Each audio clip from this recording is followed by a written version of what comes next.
Shalom. Gonna give all praises to Yahweh, Ba'ashem, Yahushai, Ba'ashem, Ba'adash. Double honors to the apostles, the elders, great brothers on true well. Salutations to the whole field elect out there. Akim to the Dakim, and this thing that in that most truth and sincerity. On the priest Shema, to my right I got the priest. Zahab. To my left I got the priest. Zahaba. Right, so we're coming to you on the Day of Atonement. We're gonna pretty much go into the history of the Day of Atonement, and you might have newer brothers that are coming in. We're keeping it today on a sundown. It started on a sundown, sunset at 7:23. But as we elaborate on the lesson, you'll see that we're just rehearsing this to the best of our ability. So some of you brothers that are not familiar with this high holy day, you might come across this lesson. You might just be like, damn, I missed it. Well, you know what? Just keep it when you see this video. You know, you might see this video. Today is what? Today is Sunday. You might. Right. Oh, no, Sunday. Today's Sunday, right? Sunday, yes. Yeah. So today's Sunday, September 4th, right? You might come across this video on the 7th. Well, keep the Day of Atonement on the 7th to the best of your ability, which goes into afflicting your soul or fasting, and it is a Sabbath day, okay, for 24 hours. So let's go into the history of it. God. This is book of Leviticus chapter 16 verse 29. And this Leviticus chapter 16 verse 1. And the Lord spake unto Moses after the death of the two sons of Aaron, when they offered before the Lord and died. And the Lord said unto Moses, speak unto Aaron thy brother, that he come not at all times into the holy place within the veil before the mercy seat, which is upon the ark. Right, so Aaron, which is the highest high priest, you have Levites, all right, the priest amongst our people, all right, but you also have the position of high priest. And the Lord is saying, see that he not come to this high holy place, not every time. Go ahead. That he die not, for I will appear in the cloud upon the mercy seat. Thus shall Aaron come into the holy place with a young bullock for a sin offering and a ram for a burnt offering. He shall put on the holy linen coat, and shall have the linen breeches upon his flesh, and shall be girded with the linen girdle, and with the linen mitre shall he be attired. These are holy garments. Therefore shall he wash his flesh in water, and so put them on. And he shall take of the congregation of the children of Israel 2 kids of the goats for a sin offering, and 1 ram for a burnt offering. And Aaron shall offer his bullock of the sin offering, which is for himself, and make an atonement for himself and for his house. And he shall take the 2 goats and present them before the Lord at the door of the tabernacle of the congregation. Right, so once a year, the high priest was also to make an atonement for himself. All right, he had his Day of Atonement, which was in that once per year to make an atonement for his sins. He was able to go to the high holy place. Now I want you to read Hebrews chapter 9 and start at 6 to 7. This is Hebrews 9. We'll start from verse 6.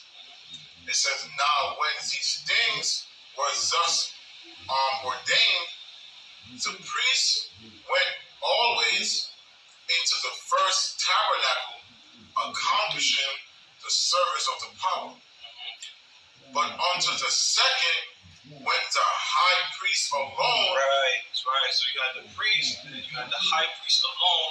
To what? Make an atonement for the sin. Go ahead. It says, but into the second went the high priest alone once every year, not without blood, which he offered for himself. Exactly. So here it is. We have the Day of Atonement, all right, and we go into how the high priest kept it.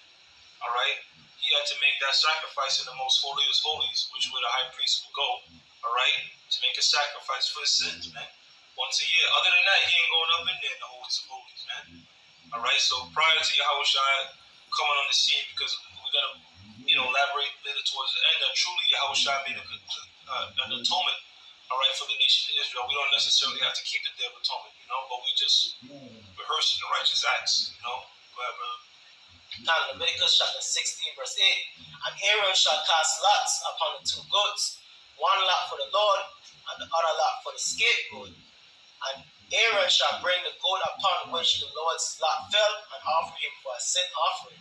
But the goat on which the lot fell to be the scapegoat shall be presented alive before the Lord to make an atonement with him, and to let him go for a scapegoat into the wilderness. Right, so what will happen is that the sin, you had two goats. Well, you can flip a coin, you can draw straws, however you want to do it, to cast a lot on which one shall be the scapegoat and which one shall be the goat of the offering.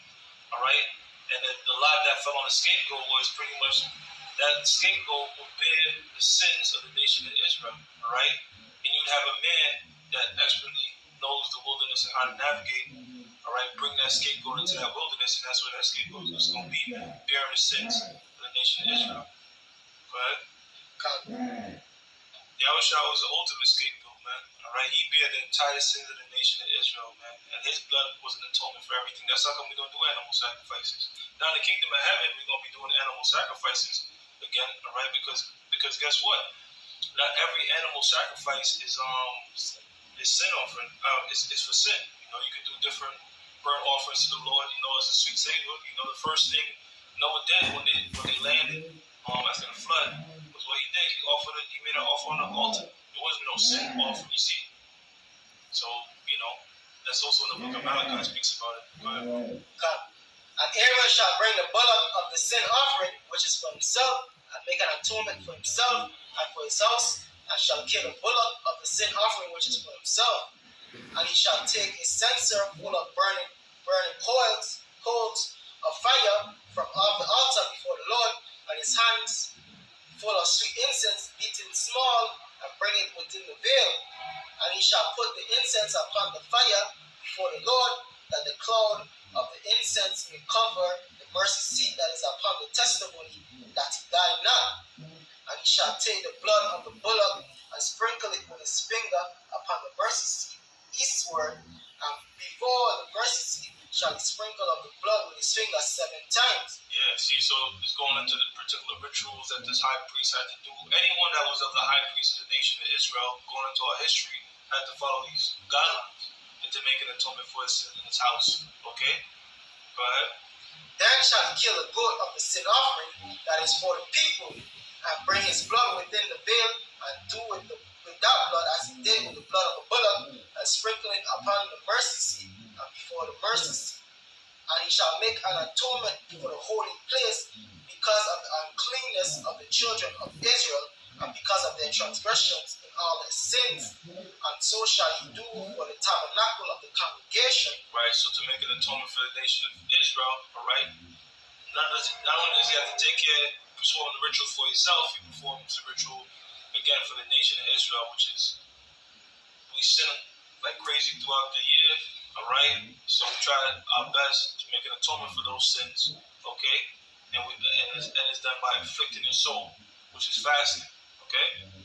No food, no water for 1 day. Most niggas in the world, that's like, what you talking about, But really, it's not that big of a deal, man, all right? It's supposed to be a time you should be spiritual with the Lord and truly examine yourselves, man.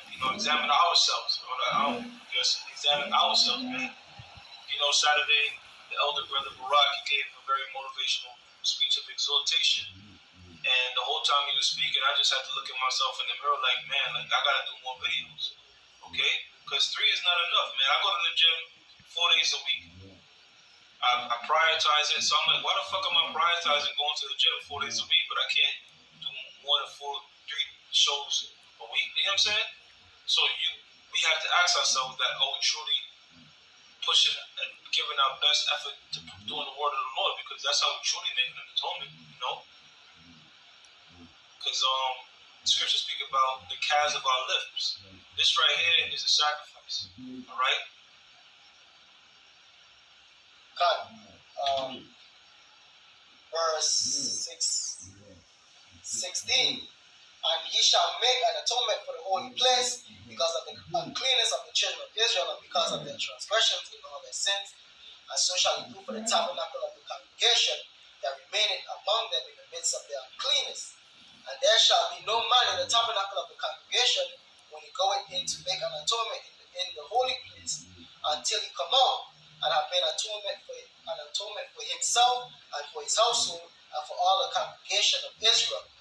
And he shall go out unto the altar that is before the Lord and make an atonement for it, and shall take of the blood of the bullock and of the blood of the goat, and put it into the horns of the altar round about. And he shall sprinkle of the blood upon it with his fingers 7 times, and cleanse it and hallow it for the uncleanness of the children of Israel. And when he had made an end of reconciling the holy place and the tabernacle of the congregation and the altar, he shall bring the live goat. And Aaron shall lay both his hands upon the head of the live goat, and confess over him all the iniquities of the children of Israel, and all their transgressions and all their sins, putting them upon the head of the goat, and shall send them away by the hand of a fit man into the wilderness. Yeah, when it says a fit man, right, a man that knows the terrain, that knows the wilderness, because back then, you know, even now, there's no light posts like that and shit. When shit get dark, you get dark, black, you know? So you out there in the fucking wilderness, brother, you don't know where you at. You know? Because that goat has heavy, you know, being on sins on it, you know? You gotta keep that goat away from you. So he'll go out there and put that goat in, you know, deepest parts of the wilderness, man. And that was done every year. Right, brother? And went by the hand of a fit man unto the wilderness, and the goat shall bear upon him all the iniquities unto a land not inhabited, and he shall let go the goat in the wilderness, and Aaron shall come into the tabernacle of the congregation. The land not inhabited, man. Right? That goat got speed on it, so that goat got all types of spirits on it after that, man. You know? What's that situation? When Yahushua took Legion off the swine. Yeah, threw it into them swine. What them swine? They off themselves, man. Alright? Because to bear all that sin upon you was a heavy thing, you know? So you put that scapegoat somewhere in the wilderness where nobody's around, nobody inhabits it. Go ahead, brother. And the goat shall bear upon him all the iniquities unto a land not inhabited, and he shall let go the goat in the wilderness, and Aaron shall come into the tabernacle of the congregation, and shall put on the linen garments which he put on when he went into the holy place, and shall leave them there, and he shall wash his flesh with water in the holy place, and put on his garments, and come forth and offer his burnt offering and the burnt offering of the people, and make an atonement for himself and for the people. Yeah, so again, there's an atonement ritual for the high priest, and there's an atonement ritual for the nation of Israel, and this was conducted every year. Apart from that, you're not going into the most holies of holies. You see, that was done once a year, and that's done on the Day of Atonement. Now we don't. Again, somebody get, Judges 5 and 11. We don't have altar and land, do all that. You know. If a man wants to do something like that, even if you're going to do something like that, how can you truly know that you trace the line back to Aaron? See what I'm saying? So, because you have to be of the line of Aaron straight up to be a high priest, all right? Because you got Levites that could be priests, but the role of the high priest, you had to trace your line back to Aaron, man. Go ahead, brother. This is Judges 5, verse 11. They that are delivered from the noise of the archers. Right. The noise of the archers represents thermonuclear destruction, man, all right? The archer shoots arrows. When the arrows, all right, when you look up a hypernym or a greater definition of the word arrow, you get missile. You can use the word in that dictionary, all right? That's what it's going to be looking like when all these missiles are being shot from one end of the earth, and different parts of the earth is just going to look like different archers shooting at each other. So, but there's the deliverance, being delivered from that, is when Yahushua comes with the chariots and beam up his hopeful elect, which we hope and pray we're part of, right? It says, they that are delivered from the noise of the archers in the place of drawing water. Right. What does it mean to draw water? Draw water goes back to slavery. Or being in subjection. So we were on slaves here. Hold on, let me get that account in Joshua where it says it made them hewers of wood and drawers of water.